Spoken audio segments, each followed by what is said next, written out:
নির্বাচন অবাধ, সুষ্ঠু, নিরপেক্ষ ও শান্তিপূর্ণ করতে সরকার সর্বোচ্চ প্রস্তুতি গ্রহণ করেছে। এবার রেকর্ড সংখ্যক আইনশৃঙ্খলা বাহিনীর সদস্য মোতায়েন করা হয়েছে।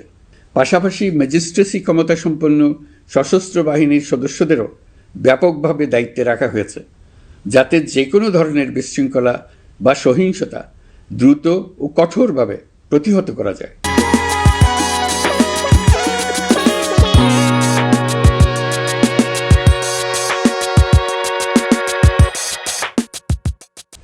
আমি গভীরভাবে বিশ্বাস করি, তারা সকলেই ঈমান, দেশপ্রেম ও কর্তব্যনিষ্ঠায় উজ্জীবিত হয়ে তাদের উপর অর্পিত মহান দায়িত্ব সুষ্ঠু ও সুচারুরূপে পালন করবেন।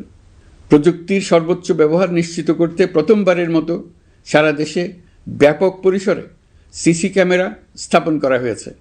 ভোট কেন্দ্রে দায়িত্বরত কর্মকর্তারা শরীরের সাথে সেটে রাখা ক্যামেরা ব্যবহার করছেন। নিরাপত্তা ও নজরদারিতে ড্রোন ও ডগ স্কোয়াড ব্যবহারের ব্যবস্থাও রাখা হয়েছে। এসব ব্যবস্থার একমাত্র লক্ষ্য ভোটাররা যেন নির্ভয়ে, নিশ্চিন্তে ও সম্মানের সঙ্গে তাদের ভোটাধিকার প্রয়োগ করতে পারেন। এই নির্বাচনকে আরও অন্তর্ভুক্তিমূলক করার জন্য আমরা কিছু ঐতিহাসিক পদক্ষেপ গ্রহণ করেছি। প্রথমবারের মতো প্রবাসী বাংলাদেশিদের ভোটাধিকার প্রয়োগের সুযোগ সৃষ্টি করা হয়েছে।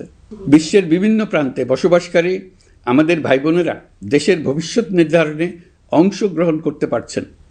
এটি আমাদের গণতন্ত্রের পরিসরকে আরও বিস্তৃত করেছে। আমাদের এই নতুন অভিজ্ঞতা অন্যান্য দেশে প্রচলনের জন্য ইতিমধ্যে কয়েকটি দেশ আগ্রহ প্রকাশ করেছে এবং আমাদের অভিজ্ঞতার প্রতিটি ধাপ তারা পর্যবেক্ষণ করছে।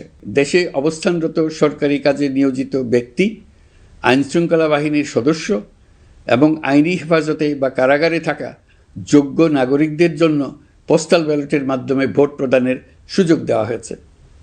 এটি প্রমাণ করে রাষ্ট্র কাউকে বাদ দিয়ে নয়, সবাইকে সঙ্গে নিয়েই এগোতে চায়। ভোটাধিকার কারো দয়া নয়, এটা আমাদের সংবিধান প্রদত্ত মৌলিক অধিকার।